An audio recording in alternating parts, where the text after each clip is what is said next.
नमस्कार साथियों, मैं हरीश खंडवाल मन की आप सभी का मन की कलम यूट्यूब चैनल पर हार्दिक स्वागत अभिनंदन करता हूं। साथियों, कल भड्डू की दाल भाग 1 मैंने डाला था, आप लोगों ने उसे देखा, अच्छा लगा। और जो लोग अभी जिन्होंने पहली कहानी देखी है और दूसरी कहानी के दूसरे भाग में ज़रूर देखिएगा। पहले भाग में जैसा कि आपने देखा कि दयाल काका के घर में चंद्रू की शादी हो रही है, उनके बेटे सबसे छोटे बेटे की शादी की तैयारी हो चुकी है, अरसा बनने की तैयारी हो रही है। घराट से पिसा हुआ आटा आ गया है, लकड़ी कट गई है और उसकी बहन भी वहाँ आ गई है। आज जो कहानी में आज न्योतेर होने हैं, उसका जो चचेरा भाई है चंद्रू का, विशाल, वह भी दिल्ली से निकल रहा है। और विशाल जो है युवा है, उसके मन में क्या कुछ चल रहा है, हम इस कहानी में आगे बताने जा रहे हैं। तो कहानी में बने रहिएगा और कहानी को अंत तक जरूर सुनिएगा। वीडियो अच्छी लगे तो अन्य को शेयर कीजिएगा। आप इस कहानी में उस जमाने को, उस परिवेश को जीने की कोशिश करेंगे जो 1980 से 2010 के करीब, 2000 के करीब जो शादियाँ पहाड़ों में होती थी, जो उत्साह बना रहता था, जो सामुदायिकता देखने को मिलती थी, उसी तरह की तर्ज पर यह कहानी बनी हुई है। आज हम भड्डू की दाल पार्ट 2 का यहाँ पे उल्लेख करने जा रहे हैं, तो कहानी में बने रहिएगा। और अगर चैनल पे पहली बार आ रहे हैं और चैनल को अभी तक सब्सक्राइब नहीं किया है तो चैनल को सब्सक्राइब करना भी ना भूलिएगा। तो चलते हैं हम आपको चंद्रू की शादी में लेकर। इधर चंद्रू दिल्ली में है। अब पहले चंद्रू से ही क्या कुछ वो सोच रहा है शादी के लिए, उस पर हम बात आगे बढ़ाते हैं। चंद्रू की शादी की चिट्ठी उसके चचेरे भाई विशाल, जो दिल्ली में नौकरी करता था, उसे मिल गई थी। वह भी गांव जाने के लिए तैयारी करने पे लगा था। 2 पैंट, 2 शर्ट और एक नया तौलिया खरीद के रख दिया। उस जमाने में, जब 1990 के दशक की कहानी है, उस जमाने में प्लाजो टाइप का जो एक पैंट होती थी, उसका फैशन उस समय बढ़ चढ़ कर बोल रहा था। उस वक्त वहाँ पर प्रेस करने का विकल्प के रूप में जो लड़के होते थे, वह कटोरी या किसी फ्राई पैन में गर्म करके उस कपड़े के ऊपर रगड़ते थे, उससे प्रेस लगाते थे। लेकिन विशाल ने ऐसा नहीं किया। विशाल ने क्या किया, अपने दोनों जोड़े पैंट और कमीज लेके धोबी के पास गया और उन पे इस्त्री जो प्रेस थी खूब रगड़ के लगवाई। और लगवाने के बाद जो है पैंट कमीज को अपने अटैची में संभाल कर रख दिया। एक कंघी और एक जबरदस्त नाक फोड़ू सुगंध वाला इत्र परफ्यूम भी की बोतल भी उसने रख दी। पाउडर की डिब्बी भी संभाल के रख दी। कंघी बड़ी स्टाइलिश वाली रख दी पीछे की जेब में रखने के लिए। और नाई से नए कटिंग करवा के जुल्फी जो फूक ऐसे उड़ सके वो बनवा के तैयार हो गया। उस समय वह चाह रहा था, क्योंकि विशाल अभी जो है उम्र के उस दहलीज पे था कि जब वह युवा था और युवापन का जो दीवानगी होती है, उस समय उसके सर पर चढ़कर बोल रही थी, जिससे वह बारात में वह सोचता था कि जिससे वह ऐसा बन के जाए कि बारात में अलग सा दिखे कि लड़का कौन है। उसकी यह सोच है और वह यह चाहता है कि जाए तो सालियां जो है उसी पर नजर बना के रखे। अब उसकी यह सोच है कि जाऊं बारात में, मैं आकर्षण का केंद्र रहूं, तो उसकी तैयारी कर लेता है और सालियों पे उसका विशेष ध्यान है। वह घर से निकलता है, मोहन नगर बस अड्डे पे आता है। मोहन नगर से वो ऋषिकेश जाने की तैयारी कर लेता है। मोहन नगर आकर वह रात की बस में हरिद्वार के लिए बैठता है। आधे रास्ते तक हजारों सपने पाले, गाड़ी में हिचकोले खा ले, खुद गाड़ी में जो है वो हिचकोले खाते हुए जा रहा था। अब उसकी आंखें लग गई हैं। अब वह क्या देख रहा है सपने में, अरे विशाल देख, तुझे हरी सूट वाली लड़की चोरी चोरी नजरों से देख रही है और तुझे लाइन मार रही है, उसके साथ के गांव वाले भाई कह रहे हैं। विशाल अपने बालों को फूंक मारकर अपनी जुल्फों को उड़ाते हुए कहने लगा कि सुबह तक इसको मैंने पटा ना दिया तो मेरा नाम भी विशाल नहीं। विशाल ने एक छोटी सी लड़की को पूछा और उसको अपने पास बुलाया, कहा इस जो हरी सूट की है उस लड़की का नाम क्या है। बच्चे निश्चल भाव के उसने बता दिया ये सीमा दीदी है। अब विशाल सीमा के साथ बात करने के लिए इधर उधर आगे पीछे चक्कर काटने लगा और बातों ही बातों में सीमा के साथ उसने जान पहचान निकाल ली। पता लग गया कि सीमा की माँ यह है और उनके घर चला गया। उधर सीमा भी किसी काम से अपने घर आ गई। माँ ने घर में सीमा को देकर चाय बनाने के लिए कहा। विशाल चाय के इंतजार में वहीं पर बैठ गया। सीमा थोड़ी देर में सिर पर चुन्नी डालकर 2 कप चाय लेकर आ गई और चाय का कप जैसे ही सीमा ने विशाल की ओर बढ़ाया तब तक मेरठ के पास अचानक चालक ने ब्रेक लगाया और विशाल की आंखें खुली की खुली रह गई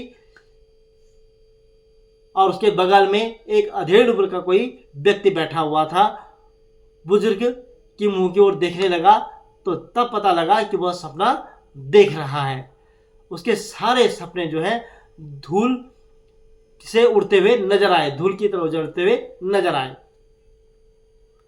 अब सपने में सीमा का चेहरा घूमने लगा।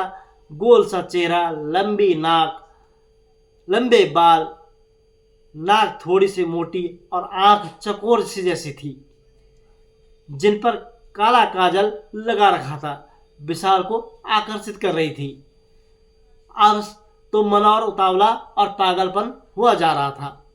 अभी तो केवल सपना देखा, देखी नहीं, केवल सपना देखा है। खुद को मन समझा रहा, खुद को और अपने मन को समझा रहा था कि यह सपना नहीं, सपना है, कोई सच नहीं है। यह तो जो ख्वाब देखते हुए आ रहा था वह ख्वाब तेरे सपने में आ रहा था। लेकिन मन कहता नहीं, यह सच है। इसी कश्मकश में उसका रास्ता करता चला गया और वह सुबह गाड़ी से उतरकर हरिद्वार स्टेशन पे उतर गया। गांव के लिए गाड़ी चंडी पुल के लिए नीचे मिलती थी। घर के लिए थोड़ा बहुत सामान लिया। अभी बाजार नहीं खुला हुआ था, सामान लेना था लेकिन बाजार नहीं खुला था। सामान लेने के लिए वह इंतजार करने लगा। सामने ठेली वाले से बोला, भाई 2 चाय बना दे। चाय वाले ने 2 चाय बना दी। उसके कोई जानने वाला उसको मिल गया था। घर जाने के लिए चने और इलायची दाने रखने हैं, 1-2 किलो पेठा। विशाल इधर उधर घूमता रहा। कुछ देर में स्टेशन के पास चाय वाले की दुकान खुल गई और उसके पास चाय पी ही रहा था कि रात वाला सपना खुली आंखों में देखने लगा।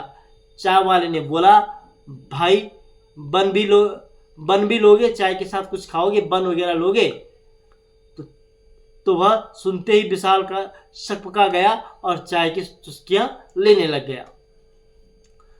आधे घंटे तक अखबार पढ़ा, इधर उधर समय निकाला और फिर उसके बाद बाजार की तरफ खरीदारी करने निकल गया।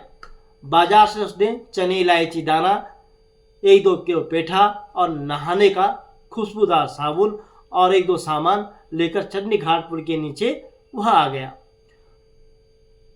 वहां पर गांव के 1-2 रिश्तेदार जो शादी में जा रहे थे वह भी उसको मिल गए।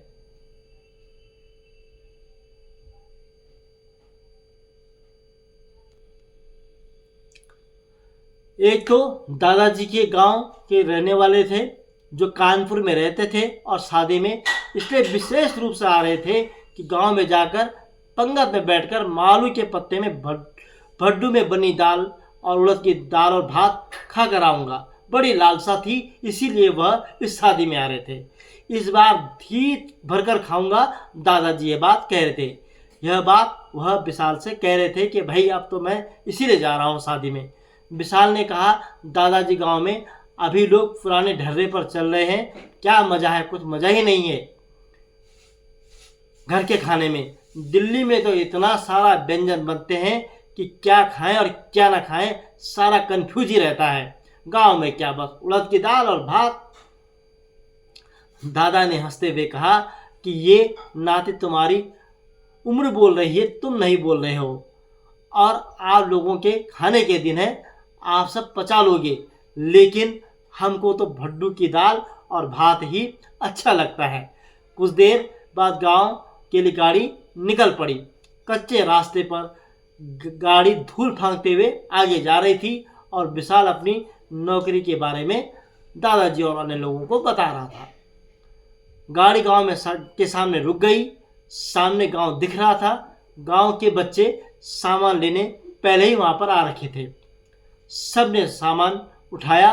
विशाल ने अटैची अपनी खुद पकड़ी और गांव की ओर चल पड़ा। इधर चंद्रू के घर में मेहमानों की चहल पहल हो गई है। शाम की तैयारी शुरू हो गई है। कोई सब्जी काट रहा है तो कोई जो है गेट बना रहा है। राजू भैजी सबसे काम करवा रहे हैं। बंधनवार लगाने के लिए आटे को पकाया गया है जिससे वह गोंद बनाया जाए और रस्सी पर रंग बिरंगे बंधनवार तिकोने कागजों से चिपका सके। इधर चिल्लर की लड़ी लगाई जा रही है। हरे, नीले, पीले, गुलाबी रंग के तिकोने कागज बंधनवार में से पूरे घर को सजाया जा रहा है। चौक में जो है चाय का पतीला चढ़ गया है।